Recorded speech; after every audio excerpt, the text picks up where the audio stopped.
All right. All right. All right. Excellent. Well, good afternoon, everyone. Thank you so much for joining us, and thank you, Endeavor, for having the three of us on this panel on the future of food service. I'm Matt Tucker. I am the moderator today. I'm the president and chief operating officer of Olo. Olo is a software company based in New York. We provide digital ordering, delivery, and marketplace solutions to 400 brands in North America across about 80,000 locations. And I'm super excited about the two folks we have joining me today. Chris Khalifa from Zooba, and I'm going to let these guys introduce themselves. Obviously, and Otto Othman from Pincho, an Olo customer. Thank you, Otto, and your team. Really appreciate that. These guys are not only great restaurateurs, they're great entrepreneurs, and I'm really thankful that they bring, an international perspective to this conversation as well. Quite frankly, I'm super excited about that. I can't wait to hear some of the answers. We have a bunch of questions. We've sort of socialized between each other, but please feel free to post anything, and we'll try to make sure that we continue to look over and bring those things in. So, Chris, why don't I turn it over to you? Can you introduce yourself, your background, and a little bit about Zooba as well? That'd be great. Of course. Thanks for having me. First of all, this is exciting to be talking about these things in a year like this. My name's Chris. I'm the founder and CEO of Zooba, which is an Egyptian street food concept, fast casual street food concept. We started in 2012 in Cairo, Egypt. We have 7 locations in Egypt now, and then moved to New York, myself, my family, and raised a round of funding to open our first international location, which we opened last September in Manhattan, in New York City. We're continuing to grow Zooba, and excited to get into more detail about it as we go through this. All right. Thanks, Chris. Otto, from the comments on the right, it looks like everyone already knows you, but if you could just introduce yourself for those who don't, that would be great. All right. Well, hello, everyone. Thanks for having me. Excited to be chatting with my brother, Chris, and Matt. Great to, this is our second time meeting. Big fan of Olo, as you know. Thank you. So my background really is in advertising. I'm a former advertising creative director turned restaurateur. Had a crazy idea to open up a restaurant about 10 years ago now. Actually, this year will be 10 years. So Pincho is a Latin-inspired burger and kebab joint. We are 10 unit strongs in South Florida today, and getting ready to start opening up stores outside of our market. So very exciting. I mean, COVID threw a little bit of a bump in the road, but we're very excited about the future. Awesome, great. So I don't know, it's a good introduction to the first thing we'll talk about. Obviously, we could talk about COVID for the next 45 minutes and probably the next 45 days. We'll try not to do that. This is about the future of food service. Hopefully not the past, even though COVID's not over and there's a lot to get to. But let's start with COVID. Can you guys tell me a little bit about how business is today for each of your brands, and maybe a little bit about the journey, whether it started in March or actually, Chris, maybe it started earlier in Egypt. Maybe, Chris, you could start and tell us a little bit about where you are today, what the journey's been like, maybe a few lessons learned, and perhaps the differences between, New York and Egypt. That would be fantastic. For sure. So we're open now in all of our locations as a starter. I think COVID hit us in both countries within pretty close proximity to each other. So we in March 16th, we closed New York. A week later, we closed all of our locations in Egypt. We were closed in New York for about, I'd say 2 months until the middle of May. And in Egypt, a bit less than that, about a month when we started opening delivery, et cetera. I think the impact has been a lot more dramatic for us in Manhattan.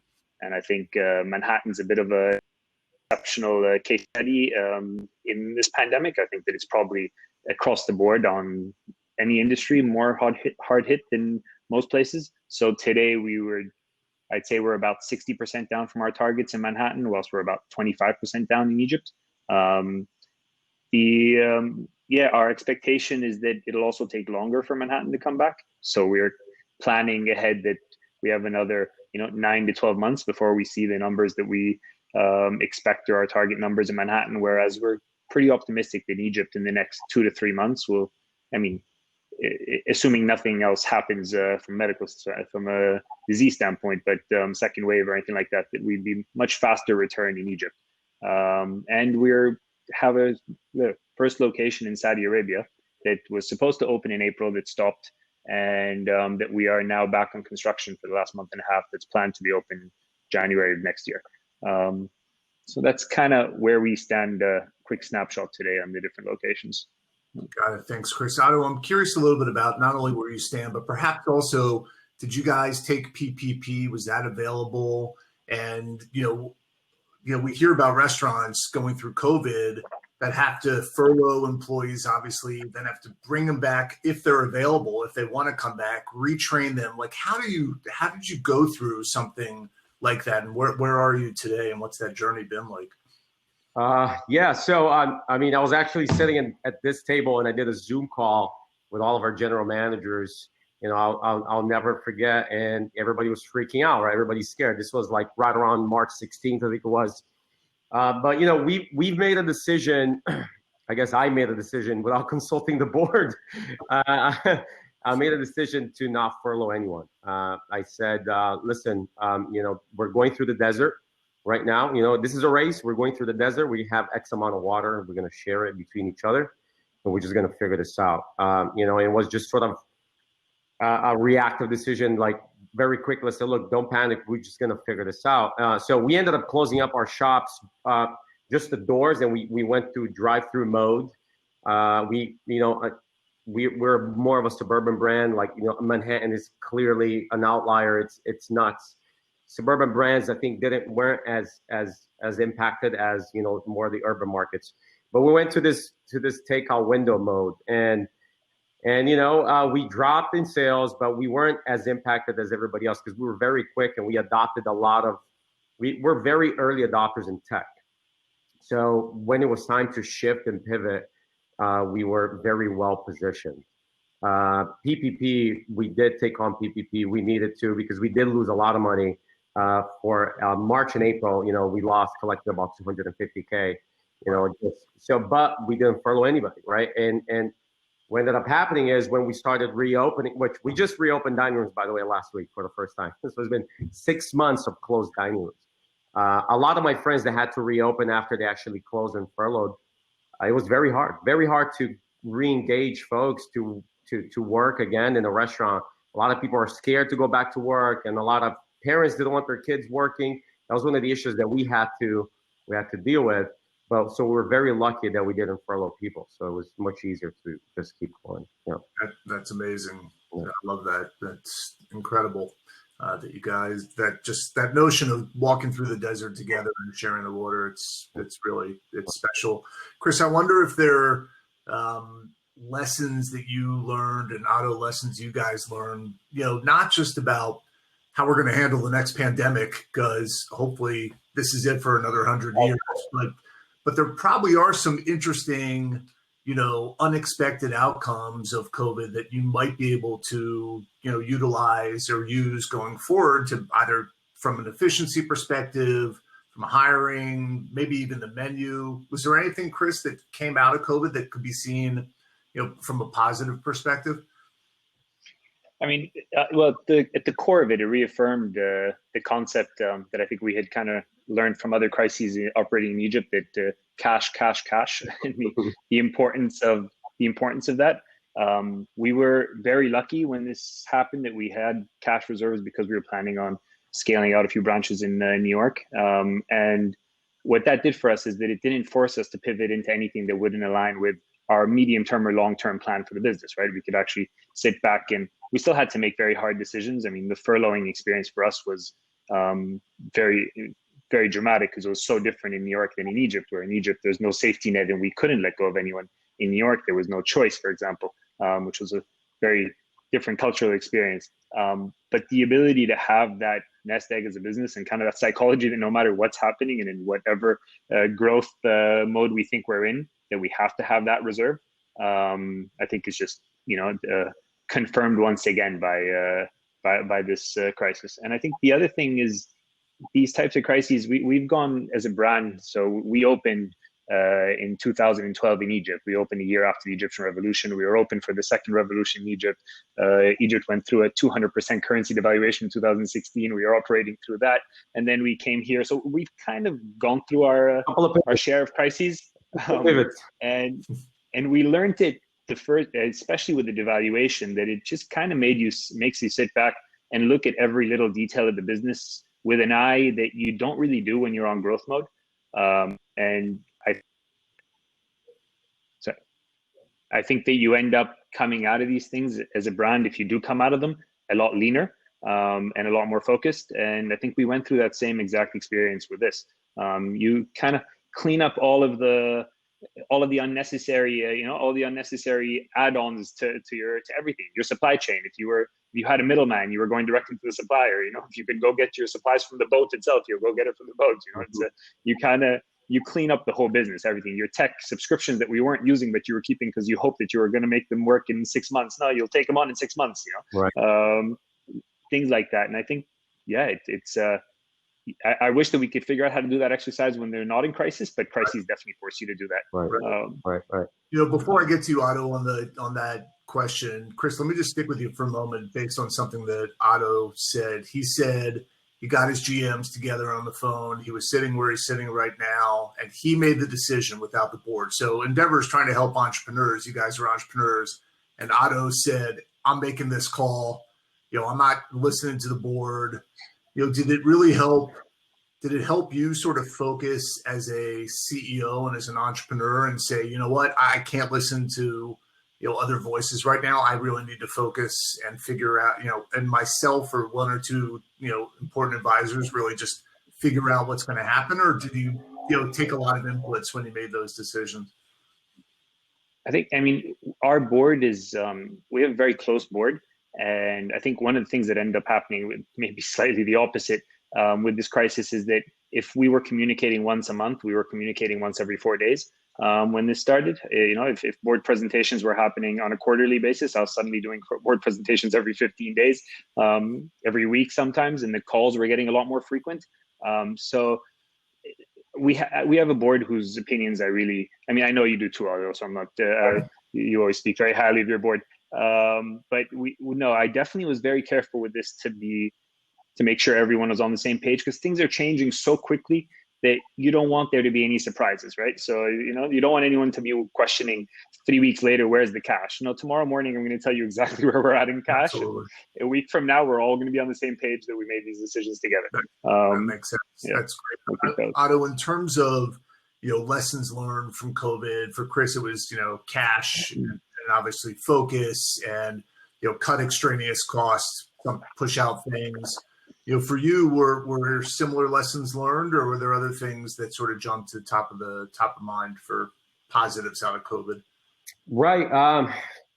I think number one, we've learned how to communicate way better than we did before.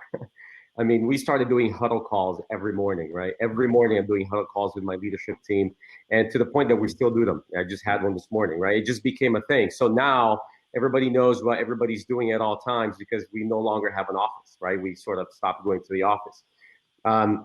It was very interesting to see which investors walked the talk, right? And were there for you, and versus the ones that weren't. So that sort of amplified that. So that was a very, very good lesson learned. But I think more than anything, exactly what Chris said, we've learned how to be extraordinarily lean, right? Things that we thought we needed, all of a sudden we didn't need them anymore, right? Because it was sort of survival mode. And then what we did internally, which I'm sure Zooba, you guys at Chris and team are probably doing as well. We used COVID as an excuse to remove a lot of things that we kind of didn't like in the past, right? We looked ourselves in the mirror and said, why does our menu have 30 items? Let's just go down to 15. Why do we do this way? Why do we do this that way? And then when anybody raised their hands and said, hey, how come? We're like, hey, man, it's a pandemic. So we used it as an excuse. So now we're actually more profitable than we were before. And we just have a leaner and better, well-oiled machine, right? That's amazing. I love that. Actually, let's stick on that topic for a moment because, we're going to talk about it later on. But that notion of menu rationalization, whether it's COVID driving that in Otto's case, or Chris, I don't know if the same thing happened at Zooba. We've seen it across 400 different brands. Menu rationalization is important. It's great that you have, a printed menu of 70 pages, but, maybe it's high time to rethink your menu. So let's pivot out of COVID, but let's talk about that lesson that Otto learned. Chris, I don't know if menu, I've seen your menu, it's not massive, but is menu rationalization and sort of, choices that people make, is that something you're going through today, whether driven by COVID, driven by technology? How do you think about the growth of the menu and items you offer inside of Zooba? No, we're a believer definitely in simple menus. I mean, if you look at the menu we opened with in Egypt in 2012, and then you look at the menu 3 years later, and then the menu we ended up even coming to New York with, each one has been significantly smaller than the one before. We went through this exercise in a lot of detail just when we were moving to New York and thinking about what the concept in New York needs to look like, because again, the economics are so different here, even pre-thinking about COVID, where throughput is so critical. The speed of or the ordering speed. I mean, things that in Egypt are not as much of an issue because you don't need to process as many people through the store to make the economics work. In New York are major at the rents and minimum wage and the rest of the economics. So yeah, I mean, the design, then you can get creative, right? You could have 3-4 variations of one item that you're batching in terms of how you're producing and still be able to do your 2-minute throughput. And we've spent a lot of time on that for sure. But yeah, no, we believe in also on the fundamental core, you want to make sure that you're not serving anyone anything that they're not going to go and tell their friends about. And there's always certain things that are incredibly popular and that you just don't go wrong with as a restaurant. And there's other things that are sometimes on the periphery. And there's no reason to get anyone to come in for the first time and try the peripheral item. So no, believer in that for sure. Yeah, I agree. Simple.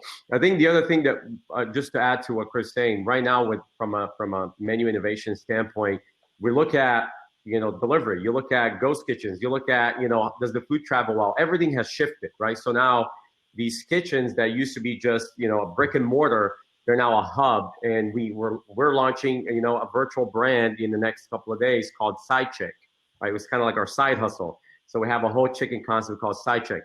But then you have to test it. You have to test, the packaging. You have to test the pricing. You have to test everything just to make sure, because you're no longer dependent on people to walk in the restaurant. It's, does this food travel well? Can it get to somebody's houses within 40 minutes, 30 minutes? Is it going to be good?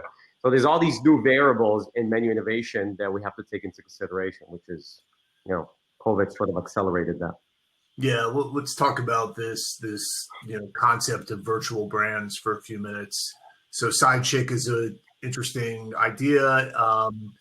We see it, celebrity virtual brands. Earl Enterprises is doing stuff with celebrities. I'm sure Pitbull's doing something in Miami, Otto. Maybe you should start. Right? We see it a lot. Even Chuck E. Cheese has a separate, pizza virtual brand now as well. So, Chris, I don't. Is that something that's popular in Egypt or unnecessary based on the economics today? It's something that's definitely taking up as much of the conversation in this restaurant space in Egypt as it is here. I think that ghost kitchens are definitely the topic of the hour. I mean, delivery first and then ghost kitchens. And it's been like that, I think, for the last couple of years. Egypt has a head start on delivery. So McDonald's in Egypt was the first McDonald's to ever deliver anywhere in the world. We had an established delivery business well before all the third-party platforms even came to Egypt. So everyone already has their own fleets and their own infrastructure for delivery. And they're doing it from their brick and mortar businesses. The ghost kitchen part, let's just say it's a big conversation for us as a team. Right. We've tested out a lot of different things. We've played around with our performance marketing expenditure, what the cost of acquisition is of a customer for us, how recurring the customers come to us. All these factors make a huge difference in whether you'll be successful with a ghost kitchen model or not, right? For us at this point, we're big believers in the strength of the storefront from a marketing standpoint. It's even if it's a tiny storefront that just has, you know, well-branded logo where there's a pickup window and people are ordering through your app. It doesn't have to be that it's a conventional store, but that's still at the core of, at least at our scale today, how we view our growth. Ghost kitchens could be something later on that complements us if we're having capacity constraints, reach constraints, other things. But maybe we haven't cracked the code of how to make it economically work for us from a marketing standpoint. We haven't quite figured that out yet. Yeah, for us, it's been a bit of a challenge. I guess it's a good thing and a bad thing, right? So again, like I've shared this with you guys before, right? So we are actually doing more business than we were last year. So we were one of the very fortunate brands to be, last week we're 12% over last year. So how do you launch a virtual brand, without affecting throughput, without affecting the current operation? So if we are doing more sales than last year, why even do that? So that's sort of where the question is right now, right? So, but we're just capitalizing on, again, specific, just leveraging all of our menu items and how you can mix and match them in a different manner to create a new brand. And that's what we're doing versus doing a complete ghost kitchen. Everything's coming out from a Pincho location, right? So we're launching Side Chick. It's coming out of our own restaurant and not necessarily a ghost kitchen. And we have all of these burgers and we're creating them in chicken form with new sauces and creating a brand around it. So then it makes sense. But I completely agree with what Chris said. Just going out of our own way and set up shop as a ghost kitchen is a little too early for us as a brand as well.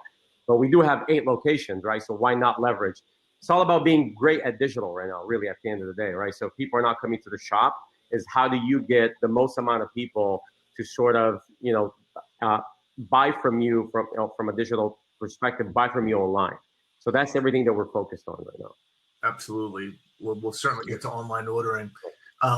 Let's stick on the physical footprint of the store. You guys have relatively small footprints for your restaurants. Chris, you mentioned a little bit with the branding and having the Zooba sign out there, but how do you guys think about the future? We talked about ghost kitchens, obviously. We talked about delivery. How do you think about the future of a physical location and really the hospitality business? I mean, can you be in the hospitality business if people aren't even consuming your products inside of your location and an environment that you control? Chris, you want to go first? I'll go second. Yeah, sure. I think the consumption part, I mean, can you be in the hospitality business? I think you can be in the hospitality business no matter where they're consuming it. I think 4 walls are, again, I might be repeating this, but there's no easier place to tell your story than the 4 walls of the store. It's the digital world is great, but it's very crowded and it's very difficult to get a message across, and definitely to get enough messages across to a single consumer that learns about your entire brand and create that loyalty is not easy. That said, in terms of the footprint size, I think for us, it's very neighborhood specific. So we've started to think about that just dependent on where we are. If we're in very office heavy locations, we have no problem with our footprint being incredibly small and that most of our consumption be off premise and that we're open just for takeout delivery. Today, our delivery % of our business and takeouts another 20. So only 30% of our consumption's on premise, but all of our stores have storefronts. You go to more residential areas where weekends are important for the economics to work, where family outings are important, where dinner becomes a bigger factor. Instead of being in Bryant Park, you're in, Williamsburg, Brooklyn, for example. The footprint changes and the cost per square foot changes as well. So it allows for that to work. And I think that you can't kind of independently have one approach to that. It really varies from place to place. And it, again, just becomes about serving the neighborhood in the best way possible for that neighborhood, I think, and telling the story. We're kind of looking at it like that. Yeah. For us right now, really, it's we are going to start building smaller boxes, 100%, right? So we're seeing our restaurants do more business than last year without a dining room, which so just kind of makes you think about it. So if I have no dining room, it's all window, takeout window. How do we build the next location? So we're definitely thinking about that. We're definitely thinking about building locations where we have windows, right? So sort of like you guys have seen at the Chipotlanes or the Shack Tracks of the world or whatnot. But most importantly, the one thing that we're trying to solve is exactly what you just said, Matt, which is how do you how do you take hospitality outside of our restaurants, right? And I'll give you guys something that we're doing that's going to be a little cool. So basically, what we're doing is QR codes tagged to our takeout window, to our takeout bags, where it says a message from us to you. And then we're recording 50 videos or 60 videos of our staff thanking people. Awesome. We're looking even at augmented reality, right? So imagine you receive a bag from Pincho and you just scan it with an AR, and then one of our servers pops up out of nowhere and just says, "Hey, thank you so much for being here. Sorry, COVID has kind of f things up for us, but we're here for you. We love you. Blah blah blah." So we're thinking about all of these things. Like, how do you take the brand to? So that's why packaging is so important, right? People say, like, my investors, again, going back to like, why are you paying 25 cents a bag? I'm like, dude, come on. Like, what do you want me to do? The plastic bags? Like, it's our brand. We need to extend it. We have to take it because it's all part of the experience. You know how many people are so proud of buying from Zooba, are so proud from buying from Pincho or Shake Shack. They want to tell it to the world. The moment that you make it generic, you lost your magic, right? So we're thinking about all of these crazy things, which, you know, it's a little bit crazy out there, but, you know, we're just playing around with a few ideas of how to extend hospitality. I love that, man. That is brilliant. That is amazing. It's interesting you talked about packaging. I was curious if either of you guys were going to bring that up. Chris, I don't know if you're thinking about the same thing, not the QR code, although I assume you're thinking about that now. But for sure, yeah. Right. Don't worry. You're an entrepreneur, so you're fine. Absolutely. The package itself, the utensils that you give people, to the extent you do, is it, can hospitality manifest itself in a piece of plastic that you put in the bag? I think so, to an extent. I mean, again, I think that we're obsessed with brand.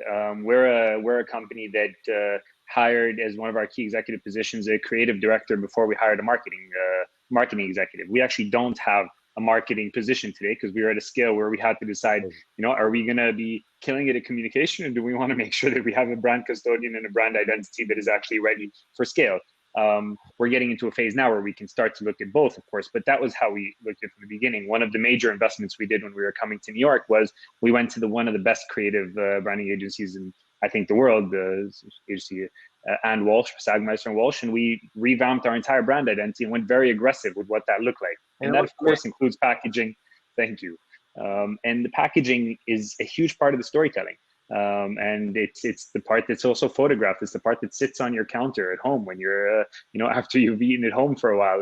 Even when it sits in your trash can, it reminds you that it's that you ordered from that place. No, packaging is definitely. Every consumer touch point, right? But that's a major consumer touch point, especially for off-premise. So we take that very seriously. Absolutely. And your brand does look great. Otto's right.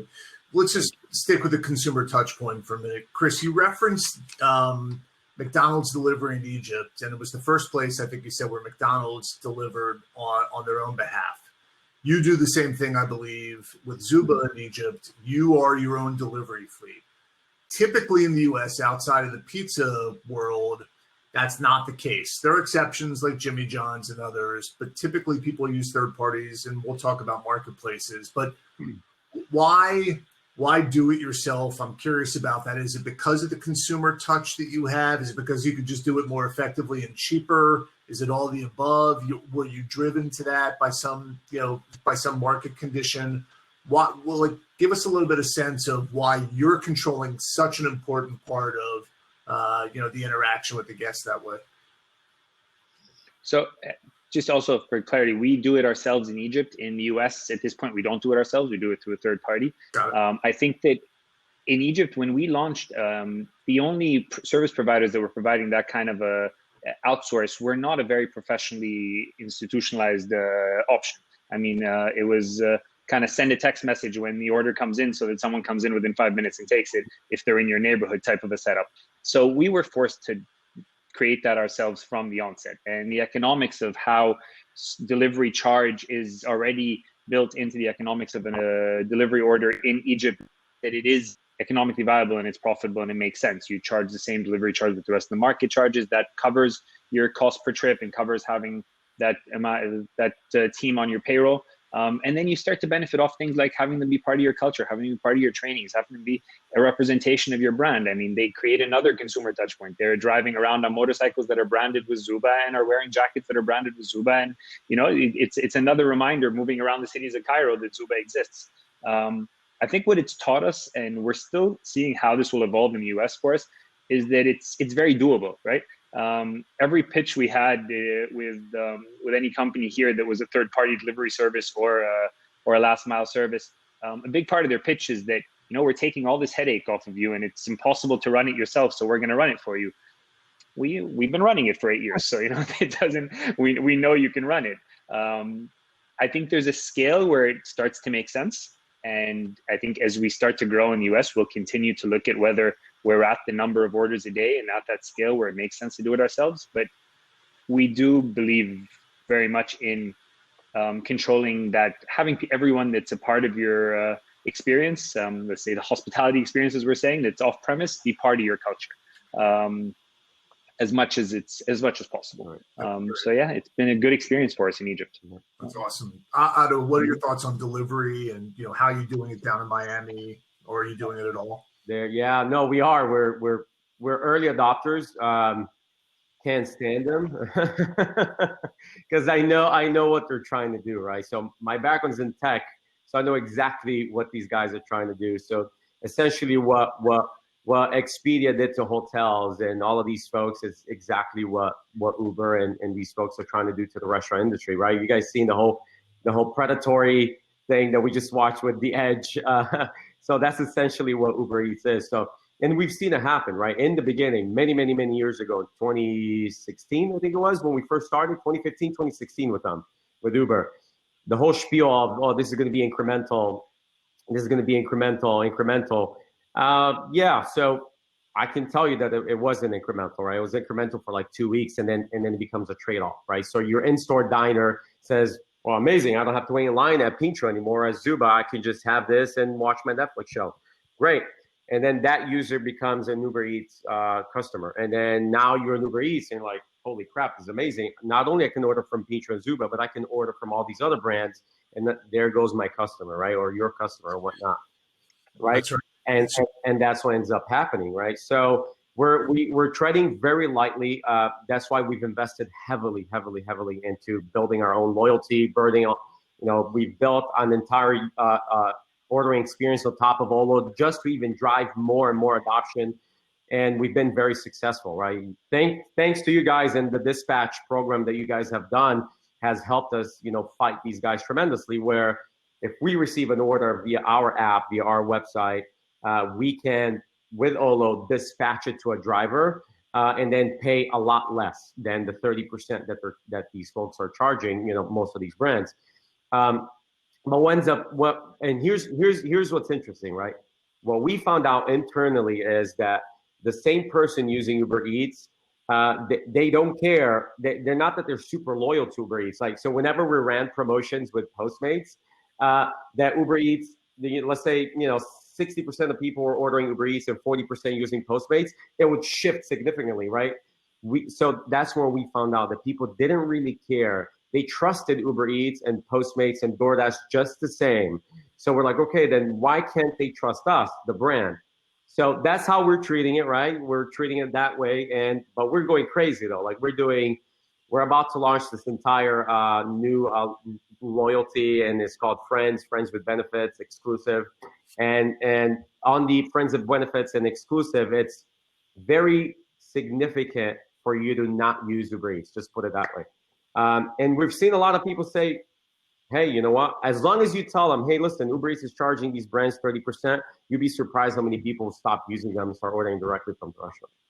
Yeah, I was wondering if it comes from your ad background. I mean, these marketplaces are playing an LTV to Cat game that you cannot play, right? Because the lifetime value of a marketplace customer is way greater than it is for a Pincho customer. Yeah. So they can afford to acquire someone. They can afford to outbid you, right, for the space for placement. So and then of course they could take all that data and compete with you and create their own products. We see Grubhub do that today. What are other restaurateurs missing? I mean, is that not clear that that is what's going on? Or is it that your background in advertising has given you an insight that's different from other people? Here's what I'll tell you. A lot of brands, everybody sees what's going on, right? Everybody sees what's going on, but it's almost like you have to pay to play right now. You don't have a choice. If you're not in the third party delivery world, you're losing.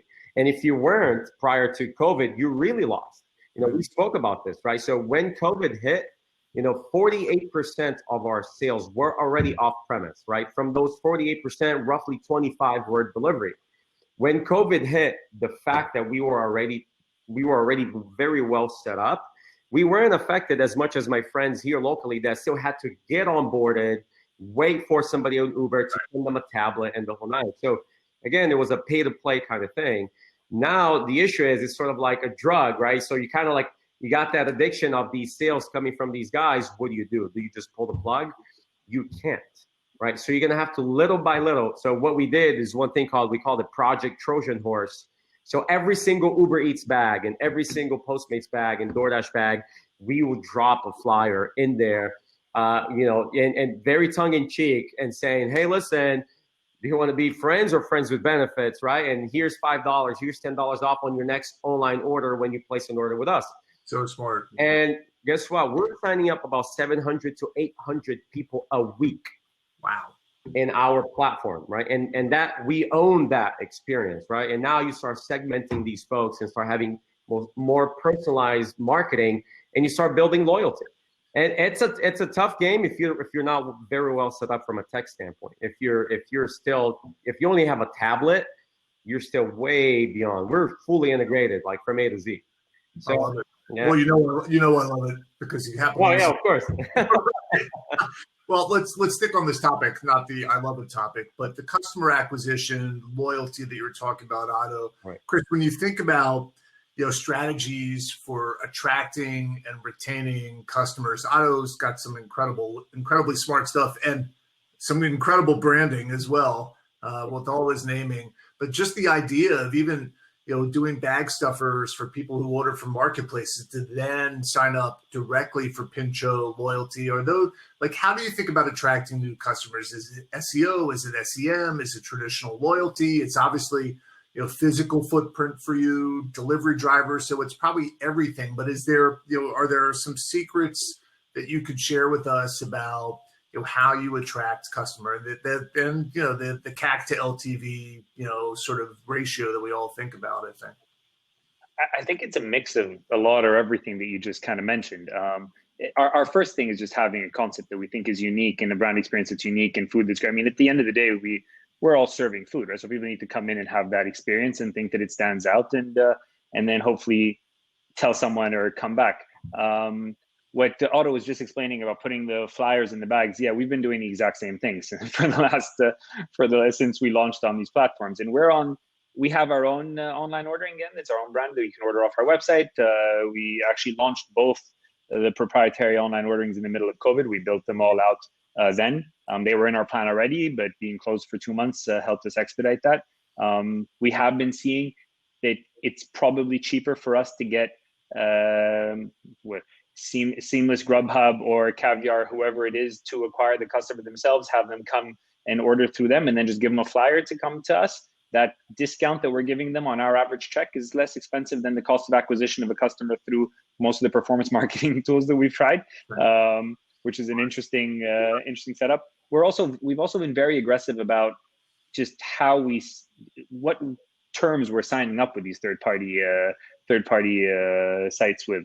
We're not signing anyone that's telling us 30%, and we're only signing if they think that we're a preferred brand that they want to work with and they're willing to give us better rates. I mean, because there's no reason for us to be signed up with someone where the long-term economics is going to kill us. I don't want to be annoyed when I get extra revenues from a partner, right? I want to be excited about it. Right. So that was at the core of it. I think, yeah, I mean, our customer acquisition comes from, we do a little bit of everything, it feels. And then we just keep seeing how many more customers we're adding on a monthly basis. Right. Yeah. It's At that's kind of what it feels like at the end. at the core is exactly what you said, Chris, right? If you don't have that strong base as a good brand with good food, then anything you do is just pointless, right? So like Yeah. right. So as long as your food's fantastic. So as long as all you have to do is get somebody to try it, and that's it. Then you have that person as a long-term guest. Then things are much easier versus brands who are trying to acquire customers, but then people come to a, excuse my French, a shitty experience, and then they're like, okay, I'm not gonna go back there. So it really differs, I think, per brand. At least for us, we've been very lucky, and Zooba's food's fantastic. So very, very, I think we got the upper hand when it comes to that kind of stuff. And I mean, if I can add, I think that to be fair, this is a tough business, right? So this is a business, this is restaurants we're talking about. So the barriers to entry and the amount of competition that can be right around you is difficult. And reattracting a customer to your business is definitely a challenge that is one of the things that we're thinking about all. Right. Statistically, percent of customers who walk into your restaurant will come back another time in a year. That's the restaurant benchmark. So that's a very difficult benchmark to be starting with.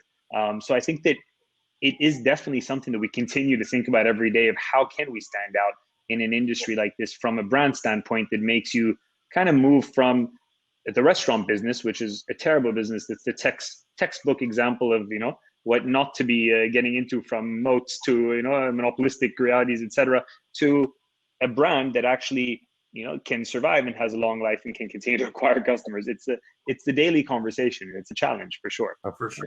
Yeah. I see a few questions on this topic, so let me get to it. And it was, as you guys are well aware, was already on our list. Obviously plant-based foods are becoming incredibly popular. We even see White Castle offering, Beyond Meat or whichever one it was, which is insane to think about.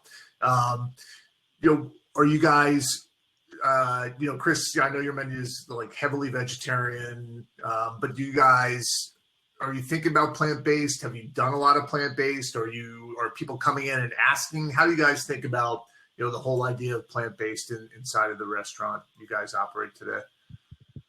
Well, I'll go first. We're a burger and kebab joint, right? So very heavy on protein.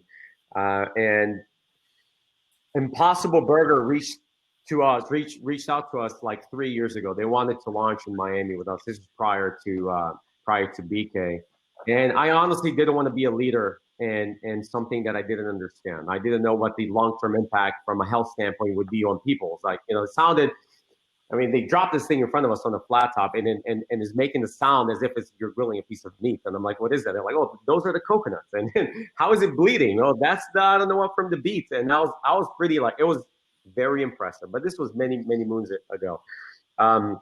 As we started growing Pincho, and as I start thinking about, the future of people as a whole, I have a dilemma, of scaling a brand that's so heavily dependent on beef and what the long-term impact for the environment. So internally, we've made a decision about a year ago to start little by little going more and more towards plant-based stuff, more towards vegetables. So we just launched Pincho plates.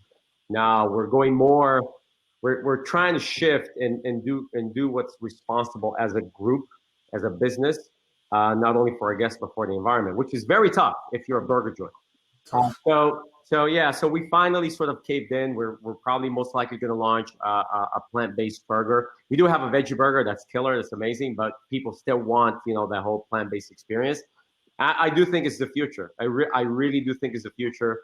More and more, even here at home, I don't even eat red meat as often as I used to. We're more towards fish now. A lot of fish, a lot of Middle Eastern, just like Chris.